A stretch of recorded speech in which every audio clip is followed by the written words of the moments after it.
नमस्कार। आज मैं बात करने जा रहा हूँ कॉम्पिटिटिव एग्ज़ाम में धांधली को लेकर। रिसेंटली हमने सुना है कि नीट के एग्ज़ाम्स में धांधली हुई है और ये पहला किस्सा नहीं है जबकि किसी बड़े कॉम्पिटिटिव एग्ज़ाम्स में धांधली हुई है देश में। इससे पहले भी हमने सुना है कि 3-4 साल पहले भी नीट के एग्ज़ाम्स में ऐसी धांधली हुई है। इसके अलावा हर साल हर महीने हम कहीं ना कहीं न्यूज़ में सुनते हैं कि इस स्टेट के एग्ज़ाम्स में धांधली हुई है, स्टेट पीसीएस के एग्ज़ाम्स में धांधली हुई है, कहीं एसआई के एग्ज़ाम्स में धांधली हुई है, कहीं एसएससी के एग्ज़ाम्स में धांधली हुई है। तो ये एक पैटर्न सा बन चुका है और सरकार इसको लेकर बिल्कुल सीरियस नहीं दिख रही है और कहीं ना कहीं सरकार जो है इस मुद्दे की ओर, यूथ के इस मुद्दे की ओर बिल्कुल ही ध्यान नहीं दे रही है।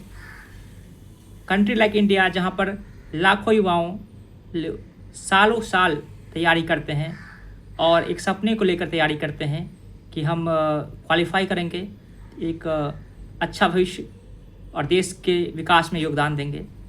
अगर इस टाइप के सिस्टम फेल्योर होंगे तो कहीं ना कहीं जो सिस्टम से विश्वास युवाओं का उठेगा और इस टाइप की नाकामयाबी को सरकार छुपा नहीं सकती है।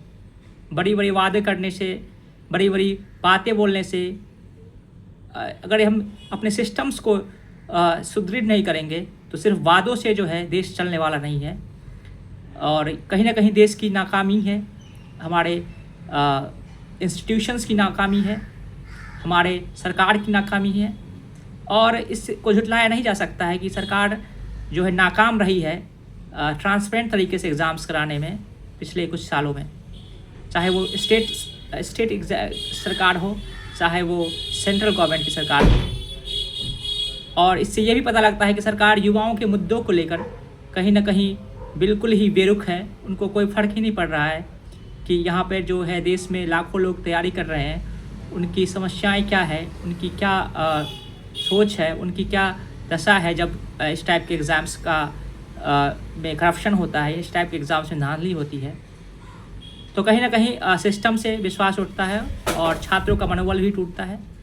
तो कहीं ना कहीं सरकार को ध्यान देना होगा और इस को सरकार झुटला नहीं सकती है और अपनी जवाबदेही से भाग नहीं सकती है।